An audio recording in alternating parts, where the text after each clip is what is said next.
This crime captivated the nation, put the nation on its ear, and had probably hundreds and hundreds of thousands of households going through their medicine cabinets to try to determine, do we have poison in our house? Next week marks 40 years since the Tylenol murders shook Chicago and the nation. Decades later, it remains a cold case, or is it? In tonight's special report, Dane Placco looks back at the deadly poisonings and talks with some former feds who think they know who did it. That bizarre mystery of Tylenol laced with cyanide still has not been solved tonight. Investigators say they are searching for, quote, a madman.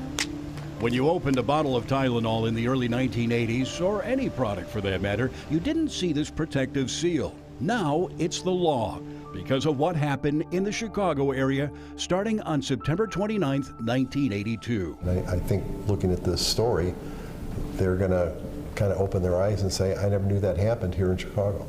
In a matter of days, the death toll mounted. 7 people have now died. A health official said, we're dealing with Russian roulette. All the bottles of extra-strength capsules were removed Friday as part of the nationwide recall. Do not take any Tylenol until further notice. That was the year they canceled Halloween because of the poisoning.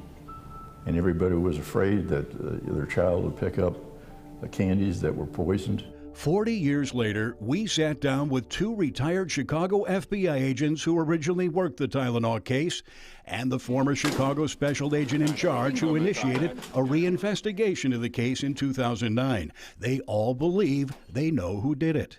I think it's solved. I can't go into that detail because it's not public.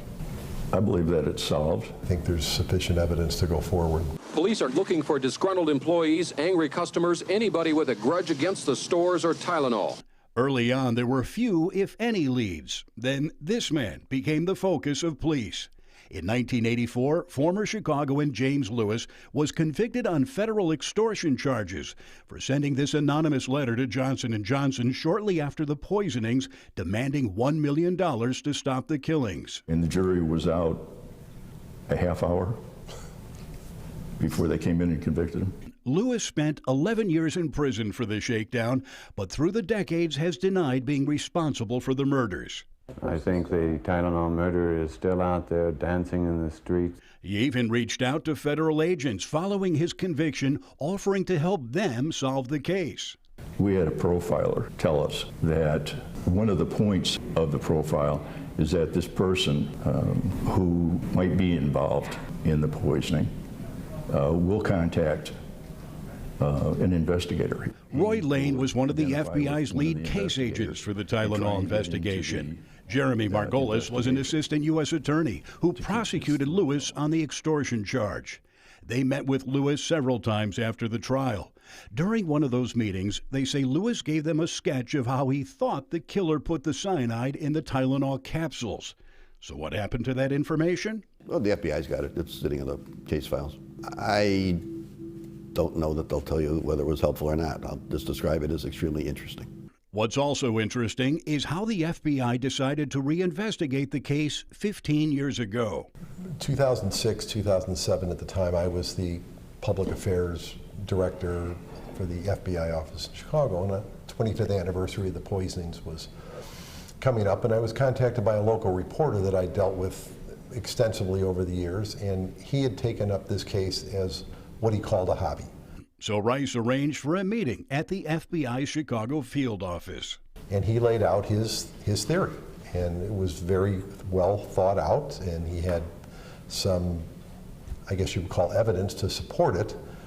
And we thanked him for coming in and excused him, and right away Roy said that wasn't possible. I think the quote was, "That's not the guy. We know who did it." That's what I remember. Even though they disagreed with the reporter's suspicions, the meeting sparked a critical question. Where is this person that we think did it?